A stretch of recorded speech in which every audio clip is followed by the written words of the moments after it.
They say every VHS tape holds ghosts. They're wrong. It's the watchers who become the ghosts. I found it in a cardboard coffin at a dead man's estate sale. The label read, "Enchant Home Movie. Do not play," in shaky red ink. The seller, a twitchy kid sweating through his Black Sabbath shirt, wouldn't touch it. "On came with the house," he muttered, eyes darting to the ceiling. "Old dude croaked right there. TV still on. And I bought it for $2. The kid threw in a dusty Panasonic VCR for free. "Unburn them after," he whispered. "Unburn them all. Burn them all." The tape smelled like mothballs and burnt plastic. I should have stopped when the VCR whined like a dying animal. Should have stopped when the screen stayed black for 3 full minutes, the air thickening with the smell of ozone and wet dog. But I didn't. Then the static and blinked. Grainy footage of a 1980s living room flickered to life. A family of 4, mom in shoulder pads, dad with a mustache, 2 girls in frilly dresses, posed stiffly on a floral couch. Normal, until the camera panned left. A 5th figure sat in the armchair, faceless, just a blur of pixels where its head should be. The family didn't react. The mom handed it a plate of cookies. The footage skipped. Now the girls played jump rope in a sunlit yard. Shadows stretched wrong, too long, too jointed. One girl turned to the camera, her smile splitting into a yawn that cracked her jaw sideways. Tag, she gargled. "You're it." The screen went black. Credits rolled, then starring, followed by a list of names. Your name. The VCR ejected the tape, hot to the touch. That night, my TV turned itself on. The living room footage played again, but changed. The faceless figure now sat where I'd been on the couch. The family stared at its blurry head, nodding as if it spoke. The mom pointed at the screen, at Emmy, and the figure stood, walked toward the camera, toward my side of the lens. The screen fizzed. When it cleared, the tape showed my apartment. Me, frozen on the couch, remote in hand. Behind me, the blur stood, one pixelated hand on my shoulder. I yanked the plug. The TV kept playing. By dawn, I'd learned 3 things. 1, the tape couldn't be destroyed. 2, the family in it, the Millers, disappeared in 1987. 3, I wasn't the first to find it. The police report was a joke, no evidence of foul play. TV removed for testing, until the librarian's hands shook as she handed me the microfilm. They found the mom's nightgown 2 years later, inside a Blockbuster rental. And her eyes flicked to my tote bag. "Oh, you have it, don't you?" That night, the tape upgraded. I woke to the VCR humming. The screen showed a new scene, a video store aisle. The faceless figure browsed tapes labeled Jason, 1989 and Sentient, and Maria, 1003, and Liam, 2023 and birth year. My brother's name. The figure picked my tape. The camera zoomed into its head, static resolving into shapes. A nose, an eye, my eye. The phone rang. Unknown number, I answered. "When Liam?" On my brother's voice. "Oh, why'd you stop calling?" He'd been dead 6 years. The screen flickered. Now the tape showed Liam's funeral. The faceless figure sat in the back row, its face coming into focus, patchwork pieces of the mourner's features. My chin, my aunt's eyes, the priest's wrinkles. It stood, walked to the casket, and climbed in. My brother's corpse sat up. "On don't watch alone," it said with Liam's voice. The TV switched off. The tape ejected. It's rewinding now. I can hear it through the walls. And your name just appeared on the credits. Part 2. The rental curse. The 1,200 words. Narration only. The credits weren't names. They were entre-receipts. When Liam, 01247, transferred. When Mrs. Peabody, librarian, 01722, archived. And now in fresh ink that bled through the paper sleeve, your name, pending. The tape wasn't just watching, it was a cataloging. I tracked down the Blockbuster clerk from the police report. Her name was Marcy, or it had been. The woman who opened the door wore sunglasses at midnight, her skin papery and translucent as old film. You shouldn't have come," she rasped, VHS static crackling beneath her words. "It's already rewriting you." She peeled back her collar. Beneath it, her throat pulsed with glitching pixels. Marcy's apartment was a shrine to denial. Crucifixes, dream catchers, a TV encased in concrete. She chain-smoked as she talked. The Millers weren't the first, just the first at star in it. The tape. It's older, smarter, finds lonely people, people who want to be seen. Our hands trembled around a photo album. Inside, security stills from the vanished video store. The faceless figure stood in every shot, clearer each time. By the final page, it had Marcy's chin. It needs 3 things to cross over, she whispered. A viewer, a screen, and a face to steal. And she pointed to the album's last photo, the figure holding a clump of dark hair, Marcy's hair. I burned their copies, but it makes new ones, better ones. The tape proved her right. That night, it played without the VCR. My laptop, phone, even the grocery store's security monitors, all showed the same scene, the Miller girl skipping rope, her jaw unhinged, chanting, "Tag, tag, you're it." Each loop, the camera zoomed closer to the faceless figure.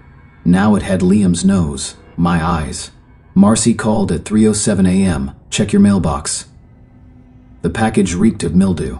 Inside, a VHS labeled Evidence Do Not Destroy and a police report from 1987. Survivor testimony, Emily Miller, age 9. On the tape hissed as it played. A interrogation room. Little Emily shivered under a blanket, her left eye swollen shut. "It wasn't Daddy," she whispered.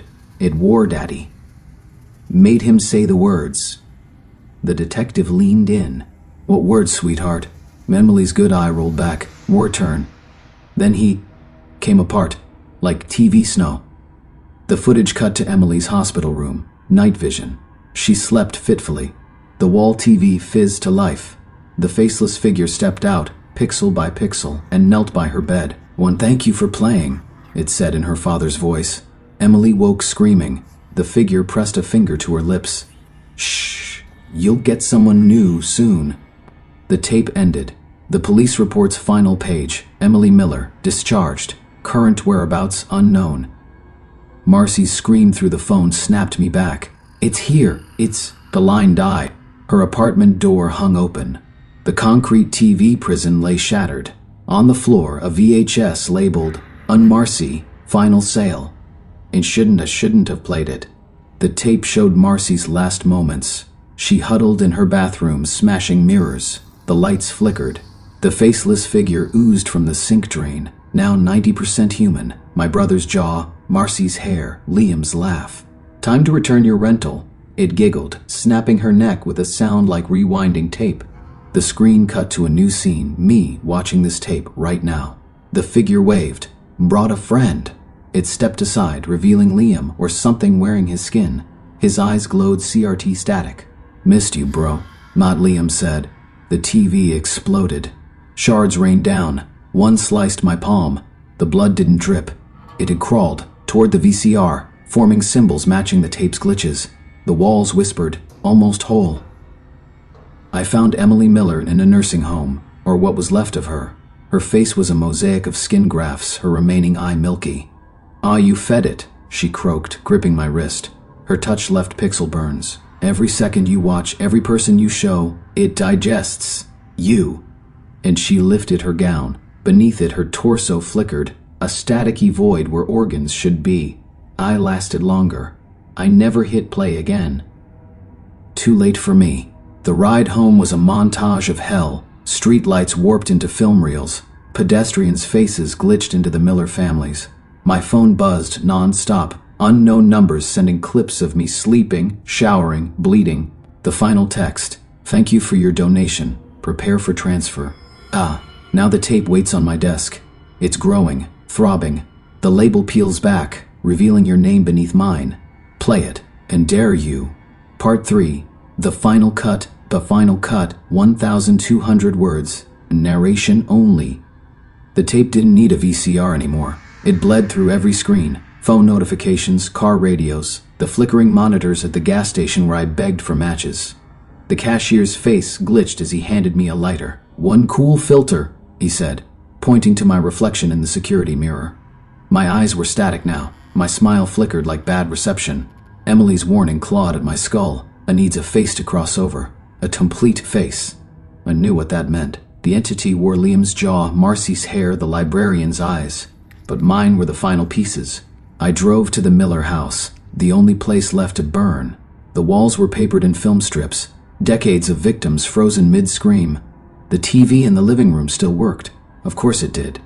The faceless figure sat in the armchair, now 99% human, Liam's face, but sharper, crueler.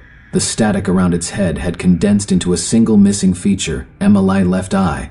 "Meant family movie night," it said. Liam's voice layered with Emily's, Marcy's, mine. The screen flickered to a live feed of my parents' house. Mom watered roses. Dad grilled burgers. Behind them, shadows coiled like tape hiss. "Invite them," the entity smiled, "or I'll edit them in anyway." I smashed the TV. The glass cut my palm, blood sizzling into pixels that skittered across the floor like roaches. The walls whispered, rolling. The basement held the truth. Reels of film stacked to the ceiling. Home videos, security tapes, even ultrasound VHS labeled in baby's first haunting. In the center sat the source, a massive projector, its lens clouded with dried blood. The Miller girl's jump rope hung from it, frayed and sticky. Footage played on a loop, the faceless figure stitching itself together from stolen features. A close-up of its almost face filled the screen. My eye blinked back. Emily stood in the corner, or what remained of her. Her skin peeled like old film, revealing static beneath. "And it's a remix," she rasped.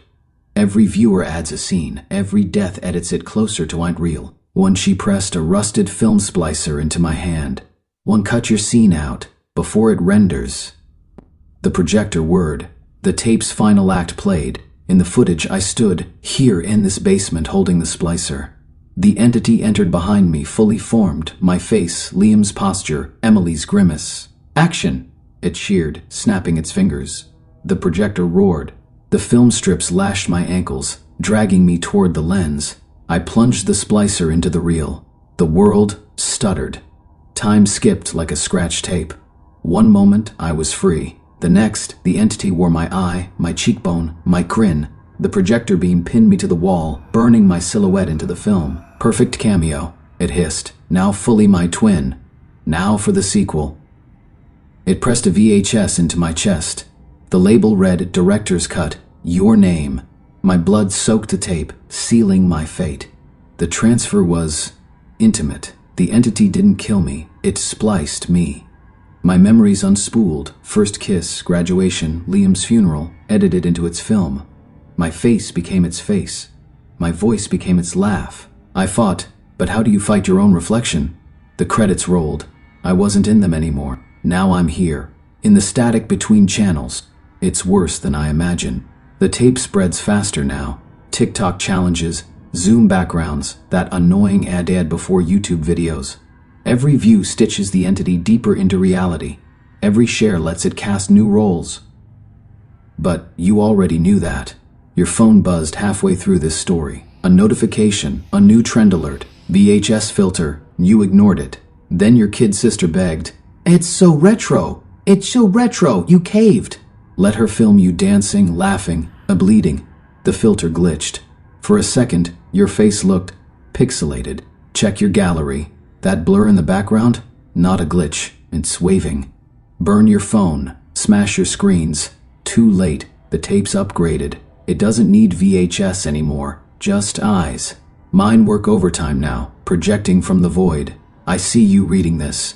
I see you doubting. I see you clicking play just once. Don't worry. We'll make you famous.